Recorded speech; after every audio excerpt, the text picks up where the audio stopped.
मी बालाजी सुरवशे, एक समाज बांधव म्हणून माझं मनोगत मी आपल्यासमोर थोडक्यात मांडणार आहे।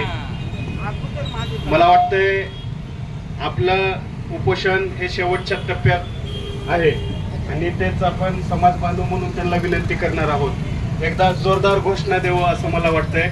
एकोट एकोट जय मल्हार, एकोट एकोट पुण्यश्लोक राजमाता अहिल्यादेवी होळकरांचा, पुण्यश्लोक राजमाता अहिल्यादेवी होळकरांचा। अरे कोण म्हणते देत नाही, अरे कोण म्हणते देत नाही। एसटी आरक्षण अंमलबजावणी, एसटी आरक्षण अंमलबजावणी। एकोट एकोट एकोट एकोट। आज आपले समाजाचे दोन मल्हार योद्धे गेल्या 20 दिवसापासून या ठिकाणी आपल्या दोन मागण्या घेऊन आमरण उपोषण करत आहेत।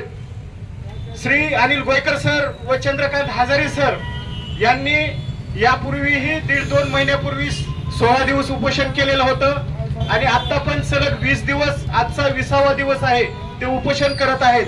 आपले छत्रपती संभाजी नगर जिल्ह्यातील जे खिल्लारी कुटुंबियाचं बोगस जात वैधता प्रमाणपत्र आहे ते रद्द करावं आणि तात्काळ धनगर एसटी आरक्षणाची अंमलबजावणी करावी, या मागण्या घेऊन हे समाज बांधव या ठिकाणी लढत आहेत।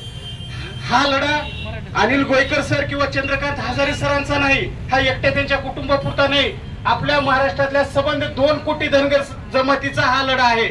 आपण मनाई म्हणतो 2 कोटी आपला समाज आहे, पण हा समाज कुठं आहे आज खऱ्या अर्थाने त्याची आपल्याला विचार करण्याची गरज आहे।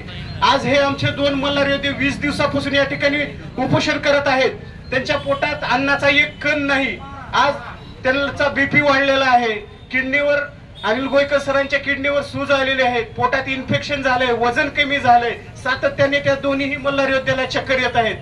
काल तर चंद्रकांत हजारे सरांचा बीपी एवढा वाढला अचानक की त्यांना काल अक्षरशः चक्कर आली। मी दररोज सातत्याने इथं बसत आहे, गेली 20 दिवसापासून आणि अगोदरचे 16 दिवसापासून पण ह्यांचा संघर्ष बघत आहे। हा संघर्ष आपल्या प्रत्येक बांधवाचा आहे। हा आपण जी लढाई लढत आहे ही लढाई का लढत आहोत हे जर प्रत्येकाच्या लक्षात आलं तर मला वाटतं कोणताच बांधव आपल्या घरात बसणार नाही। आपली जी आरक्षणाची मागणी आहे ही नव्याने नाही की आपल्याला घटनेमध्ये डॉक्टर बाबासाहेब आंबेडकरांनी ऑलरेडी घटनेमध्ये आपल्याला ते अनुसूचित जमातीमध्ये आरक्षण दिलेलं आहे, पण त्याची र आणि ड या खेळामध्ये जसं ध चा म झाला तसंच आपला र चा ड झाला आणि ह्या खेळामध्ये आपलं आरक्षण आणलेलं आहे साहेब। तर हे आरक्षणामुळे आपलं काय नुकसान झालं? आपल्याला जर आरक्षण मिळालं असतं, हे आरक्षणाची पूर्वीच अंमलबजावणी झाली असती तर आपले देखील लेकरं चांगल्या शाळेत शिक्षण घेतले